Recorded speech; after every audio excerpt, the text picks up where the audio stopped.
Nice, so I hope that's a good example of how I would go about actually chopping up a record and creating the patterns. And I would usually create a whole bunch of different pattern variations right at that initial stage.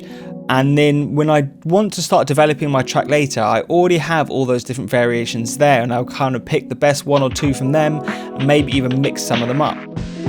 But now I want to kind of dive into the actual track I created for this project and show you my method of how to break free of this loop cycle and to take a 4-bar pattern and really string that out to the length of the song. And if I jump to the main chorus section here, this is kind of when the beat drops and everything comes in. I'm playing this quite simple sequence which goes something like this.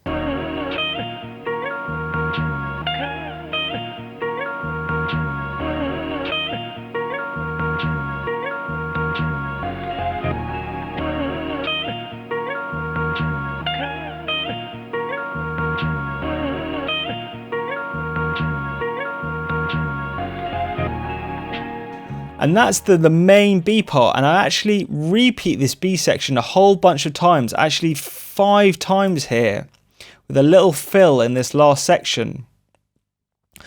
And so I've got this repeating passage where this loop's repeating, so that gets quite boring quite quickly. So the way I'm keeping this interesting is by doing some variations with my drum breaks. So you can see each of these patterns, B1 is slightly different to B2, and then I have this pattern where the ride's coming out. So I'm doing a few things with my drums to keep it interesting. I've also got a few variations. You can see there's some extra bass notes have been shuffled around, so the bass little variations are happening. One other thing I do, as well as the drum break variations and the bass variations, is I use mute, and I will mute the drums and the bass at different points to just help break up this looping sequence even more. Today's agenda, got the suitcase up in the central. Go to room 112, tell them Blanco sent you. Feeling strangers, if no money exchanges. I got these kids in ranges to leave them niggas brainless. All they told is stainless, you just remain as calm as possible. Make the deal go through. If not, here's 12 shots, we know how you do. Please make your killings clean. Sluts up in between, their eyes like true lies, killing them flee the scene. Just bring back the coke or the cream, or else your life is on the shelf. We mean this, Frank, the cats we fucking with put bombs in your mom's gas tank. Let's get this money, baby. They shady, we get shady. Dress up like ladies and burn them in dirty 380s. Then they come to kill our babies. That's all out. I got cats that blow the wall out, clear them all out. This is really the verse section we're on now, and I've got a whole new set of chops here, and I'm playing a different sequence which goes something like this.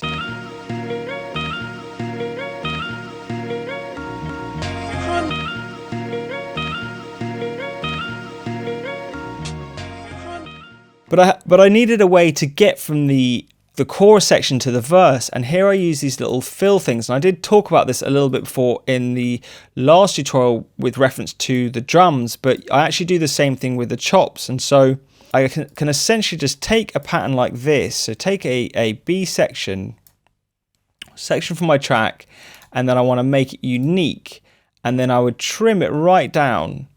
And then if I come into this sample, I want to make it a 2-bar just so I can clearly see what's happening. And then I would take the last bit of the chops and delete them off as well, and then go to the drums and delete the last bit off the drums.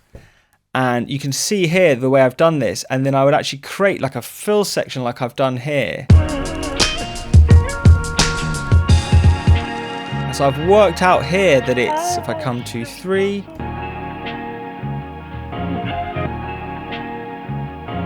I've just done a little different variation from the normal stuff that I've got going on with this.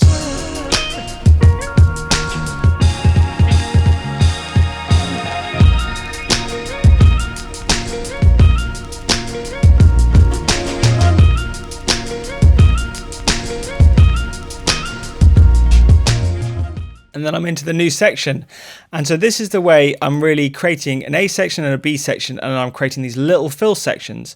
And so for this track, I have a B to A, but I also have an A to B for going the other way. So if I come up here,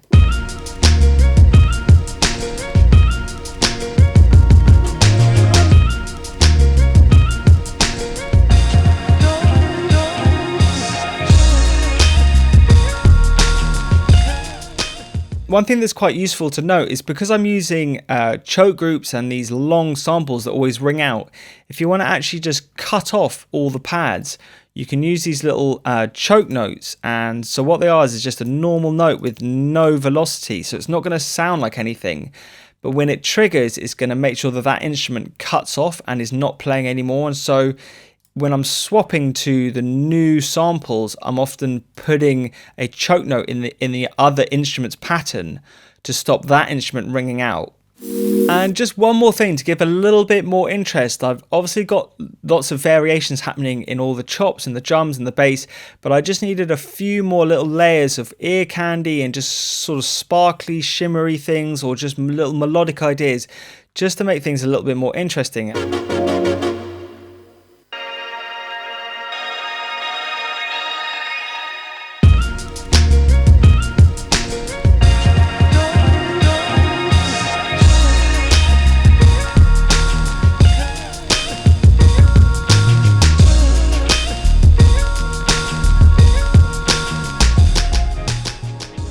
Okay, wicked. So that's kind of it. And, you know, I've really just tried to show you there how I take these simple 4-bar pattern ideas and just using lots of variations, develop them into a full track. And I think it's really important to work on finishing your songs as a technique. It is very difficult in Maschine because you don't have a lot of options that you have in other DAWs, but it does force you to just think a little bit more structurally about how you would blow up a song and take it from a 4-bar passage to a finished product. So I hope this has been a useful guide for some of you anyway, and a breakdown. And yeah, I'll catch you very soon on my channel. Peace.